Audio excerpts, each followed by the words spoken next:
Mesdames et messieurs, bonsoir. Le Centre de formation judiciaire, en collaboration avec l'Université Sant'Anna d'Italie, a organisé une session de formation continue pour les magistrats, justice et nouvelles technologies. Et le thème retenu pour cette formation qui va s'étendre jusqu'au 10 avril. Les acteurs vont discuter et analyser l'impact du numérique sur l'administration judiciaire. Compte rendu, Mahmoud Kanti. Fidèle à sa mission de renforcement des capacités des acteurs judiciaires, le Centre de formation judiciaire poursuit ses formations continues, programmées au titre de l'année 2025. Après la coopération judiciaire ou encore les saisies et confiscations en matière pénale, le Centre forme les magistrats sur les impacts des nouvelles technologies dans l'administration de la justice. Et le choix de ce thème se justifie par l'importance du numérique dans nos activités professionnelles en général, et en particulier dans l'administration de la justice. Ce séminaire est organisé en partenariat avec l'Université Sant'Anna d'Italie. Cette formation qui a commencé aujourd'hui s'inscrit dans un cadre plus grand, un projet de formation dans plusieurs États africains. Nous, de la Scuola Superiore Sant'Anna di Pisa, Italie, nous coordonnons ces projets qui est financé par le ministère des Affaires étrangères italien. Cette session est ainsi une occasion pour échanger et réfléchir sur les défis de l'intégration des technologies dans l'administration de la justice. Les défis, c'est par exemple le contentieux né du numérique. C'est aussi la nécessité de préserver les données personnelles. C'est également la nécessité de faire face aux diverses dérives que l'on constate dans le cyberespace. Mais aussi sur les opportunités. Quant aux opportunités, c'est de réfléchir sur la manière de tirer parti des énormes potentialités des nouvelles technologies, à la fois pour améliorer le traitement des affaires, mais également améliorer la gouvernance judiciaire dans son ensemble. Experts italiens et sénégalais animent ainsi des sessions sur des thématiques majeures dont l'impact des nouvelles technologies sur le fonctionnement des institutions judiciaires ou encore le traitement des contentieux liés au numérique dans le domaine pénal.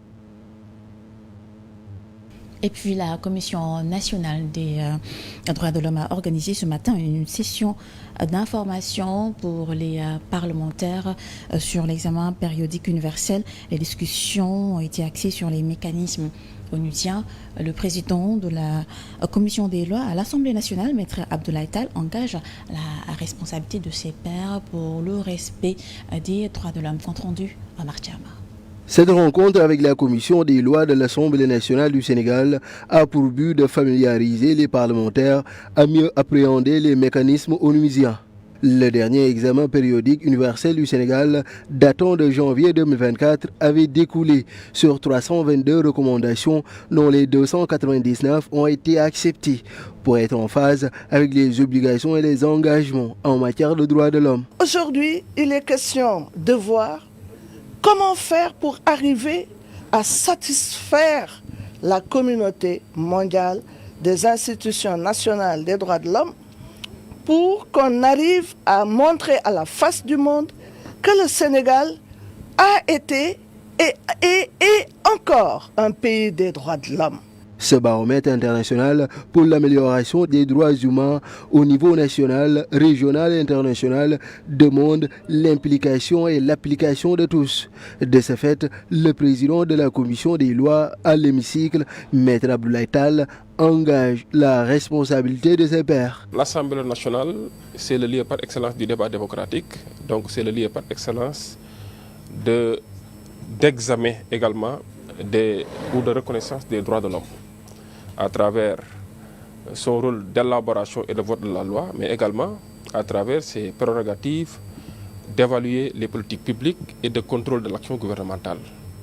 Si c'est le gouvernement qui est attrait à la table des instances internationales, donc ce gouvernement ne peut compter que sur son Parlement pour effectivement faire un suivi et évaluation des politiques publiques. L'Assemblée nationale et la Commission nationale des droits de l'homme accordent ainsi leur violon pour les futures conquêtes démocratiques, avec comme objectif maintenir le Sénégal dans cette sélecte vitrine des pays qui respectent les droits de l'homme.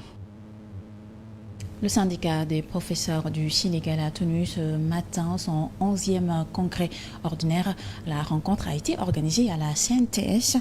Après 15 ans d'existence, le CIPROS expose les défis et enjeux du système éducatif sénégalais. Le thème porte sur le financement endogène soutenu pour une éducation publique souveraine et performante. Compte rendu, Moussa Mané. C'est une séance d'ouverture du 11e congrès ordinaire organisé par le CIPRO, le syndicat des professeurs du Sénégal. Le thème porte sur le financement endogène soutenu pour une éducation publique souveraine et performante, rôle des syndicats. On a dit financement endogène. Vous n'ignorez pas qu'avec ce qui se passe dans le contexte mondial actuel, je pense que vous avez entendu parler de la fin des programmes USAID, etc., entre autres. Donc, pour dire tout simplement que c'est des opportunités que les États doivent saisir. Un rendez-vous syndical et interroger les mécanismes de financement actuels de l'éducation nationale. Le syndicat des professeurs du Sénégal entend poser les défis et enjeux du système éducatif sénégalais. Nous savons que c'est possible. C'est possible. Il suffit d'y mettre la volonté qu'il faut, voir les niches, notamment en rapport avec la fiscalité, entre autres, pour ne donner que cet exemple-là. Les conclusions de cette rencontre, de ce congrès, seront d'un apport précieux dans ce que le ministère est en train de faire. L'école constitue le premier gisement de croissance, un thème d'actualité coïncident avec la souveraineté dont prônent les autorités. Le recrutement, on a déjà fait un pas de géant avec le recrutement de plus de 2000 enseignants qui se fera dans les meilleurs délais. Et en termes d'abri provisoire aussi, vous avez tous vu que tout le gouvernement s'est mis, en tout cas dans la dynamique de prendre à charge cette question. Les écoles de formation professionnelle et technique sont là, disponibles, mais justement à la fin de la formation, nous constatons qu'il y a beaucoup de jeunes justement qui ne parviennent pas à être insérés dans le marché du travail. Alors là-dessus, le ministère de la formation professionnelle et technique est en train de dérouler un nombre important de programmes. Financer autrement les solutions endogènes et inclusives pour le développement des PME et PMI du Sénégal. C'est le thème de la 3e édition de l'activité Viré Finance. Les financiers ont exposé les manquements et difficultés que rencontrent ces entreprises et ils ont proposé des solutions pour élever les financements des petites et moyennes entreprises. Le projet Sangomar poursuit son essor.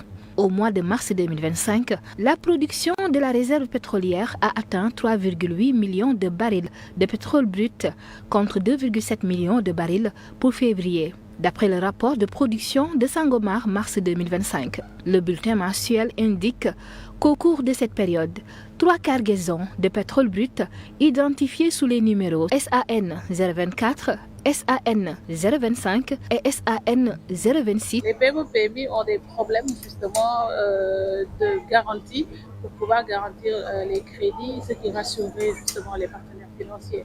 Ils ont également un problème de, comment dirais-je, d'accès au financement. Ça, c'est la principale problématique.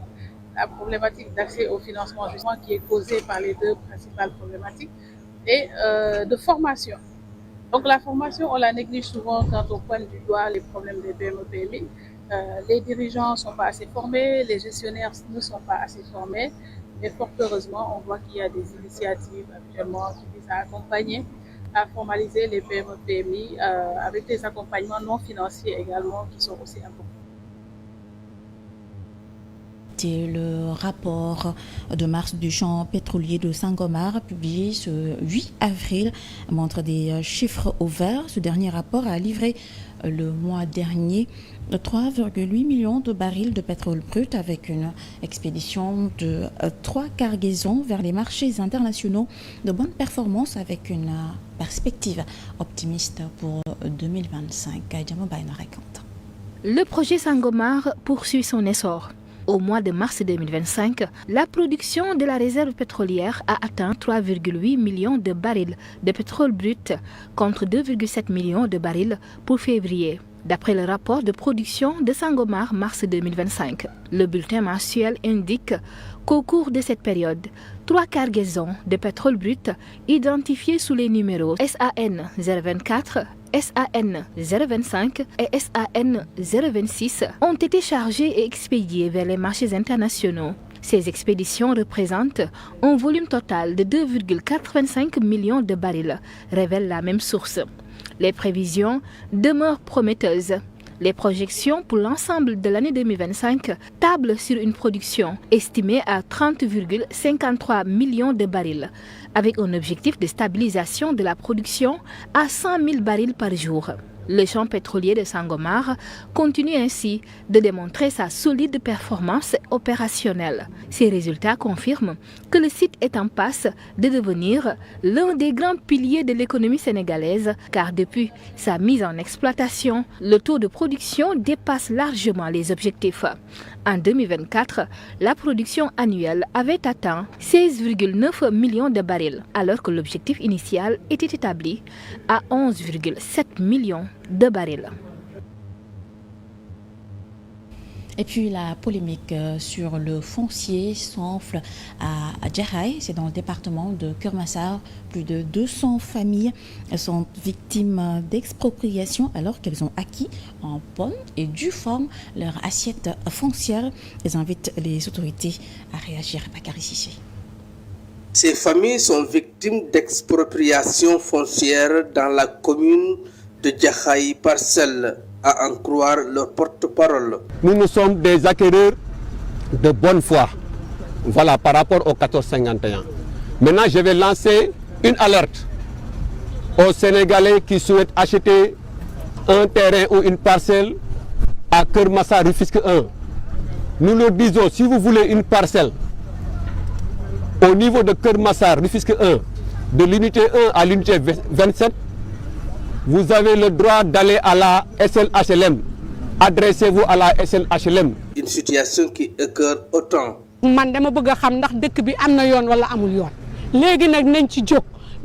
suis victime d'expropriation foncière alors que j'ai acheté ma parcelle en bonne et due forme.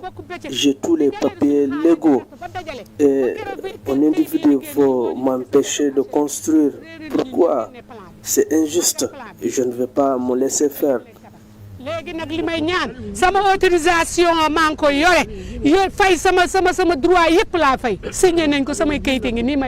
Aujourd'hui, ces victimes réclament leur parcelle dûment acquise selon elles. La justice a été saisie. Nous avons écrit et envoyé au ministre de la Justice. Nous avons été reçus par le directeur de cabinet du ministre de la Justice. Nous avons même rencontré le médiateur. Mais le problème est qu'il faut que les autorités aussi arrivent à regrouper l'ensemble des documents, s'imprègnent de ce qui se passe ici avant de prendre une décision. Résultat, nous osons espérer parce que le préfet a parlé avec nous. Et nous comptons sur lui pour que les gens puissent s'asseoir et dire ce qui se passe ici. Le collectif interpelle l'État. Son Excellence, Bassirou Diomaye Diakhar Faye, PM Ousmane Sonko, il faudra interpeller ce Demba Antala à l'ordre. Il faut que DESCOS, SNHLM et les autorités compétentes de la justice fassent leur travail. Le banditisme foncier, vraiment, nous désole à Djahaï. Rappelons que l'État a pris la décision de mettre la lumière sur le problème foncier partout dans le pays. Il y a trop de litiges, une décision saluée par la grande partie de la population. Et nous parlons de l'insertion professionnelle à Louga lors d'une journée d'orientation organisée par le Club des enfants et des jeunes. Plus de 130 jeunes ont été enrôlés par l'ANPEJ. Les organisateurs ont saisi l'occasion pour interpeller les nouvelles autorités sur la nécessité de renforcer les dispositifs de formation professionnelle dans la région. Regardez. Là, d'expliquer aux jeunes les opportunités d'emploi qu'il y a. Maintenant, il y a un existant, même si c'est minime, mais avec cet existant-là, on peut faire quelque chose. Maintenant, c'est à nous de faire le nécessaire pour expliquer aux autorités qu'il y a besoin d'employabilité des jeunes à Louga. Donc nécessairement, il faut des structures de formation, il faut les renforcer, aussi bien des structures publiques que des structures privées. Parce que même on a constaté qu'il y a une grande structure privée qui était là, mais qui a fermé ses portes. Donc parce que ça s'arrêtait à la licence, il n'y avait pas de formation post-licence et que c'était devenu moins intéressant. On a enrôlé plus de 130 jeunes dans leur plateforme aujourd'hui, ce qui est une chose très exceptionnelle. D'ailleurs, ils n'ont jamais quand même atteint à ce nombre. Que vraiment qu'ils viennent vraiment en aide à la jeunesse lougatoise. Parce qu'ici à Louga, vraiment les jeunes ont changé la donne. La coalition sénégalaise pour la cause palestinienne dénonce les bombardements israéliens à Gaza. Elle qualifie l'État hébreu d'État génocidaire. La coalition demande aux nouveaux dirigeants de rompre la relation avec Israël et de renvoyer immédiatement son ambassadeur. Les membres de cette coalition annoncent une marche pacifique dimanche prochain, n'est-ce pas, Duridel? C'est un conflit qui se déroule à des milliers de kilomètres de là, mais qui préoccupe ces acteurs de la société civile sénégalaise. Regroupés en coalition, ils dénoncent les bombardements israéliens à Gaza qui continuent de causer des dommages considérables aux civils et aux infrastructures, aggravant ainsi la souffrance des populations déjà vulnérables. En réaction aux attaques de l'État hébreu contre le peuple palestinien, il invite l'État à rompre toute relation avec Israël. La rupture des relations diplomatiques avec Israël et l'expulsion immédiate de son ambassadeur. Non aux moutons de la corruption tachés de sang des Palestiniens offerts par Israël à l'occasion de la Tabaski. Recevoir des cadeaux israéliens, c'est aussi pour favoriser la colonisation. Selon cette coalition, plus de 50 000 personnes ont perdu la vie depuis le début de cette guerre. Et la plupart des victimes sont des femmes et des enfants. L'occupation coloniale, l'apartheid, l'épuration ethnique et religieuse, les expulsions forcées et l'entreprise de génocide perpétrée par l'État sioniste et terroriste d'Israël contre le vaillant peuple palestinien, avec la complicité active des USA, renouvelée et renforcée par le régime de Donald Trump, constitue un piétinement sans limite des droits et libertés de tout un peuple. Le Sénégal préside depuis 50 ans le comité pour l'exercice des droits inaliénables du peuple palestinien créé en novembre 1975 par les Nations Unies. Un soutien historique que la coalition sénégalaise pour la cause palestinienne veut perpétuer. Elle a d'ailleurs annoncé une marche pacifique dimanche prochain pour manifester sa solidarité au peuple palestinien. En plus bref, le nombre d'exécutions recensées dans le monde a atteint son plus haut niveau depuis 10 ans. Il s'élève à 1518 en 2024, ce qui présente une hausse de 32% par rapport aux exécutions enregistrées en 2023. Ce sont les chiffres de mardi 8 avril dans le rapport annuel d'Amnesty International. L'Afrique fait mieux que le reste du monde. La hausse observée est particulièrement forte en Iran, en Irak et en Arabie Saoudite, et les chiffres ne tiennent pas compte des milliers de personnes probablement exécutées en Chine où les données sont incomplètes. Amnesty International s'oppose à la peine de mort en toutes circonstances, sans exception, indépendamment des questions relatives à la culpabilité ou à l'innocence, et quel que soit l'accusé, le crime commis et la méthode d'exécution. Sport pour terminer, Coupe d'Afrique des U17. Le Sénégal termine à la deuxième place du groupe C des phases de poule. Cette victoire permet aux Lionceaux de se qualifier pour les quarts de finale, mais surtout d'arracher leur billet pour la Coupe du Monde U17 au Qatar.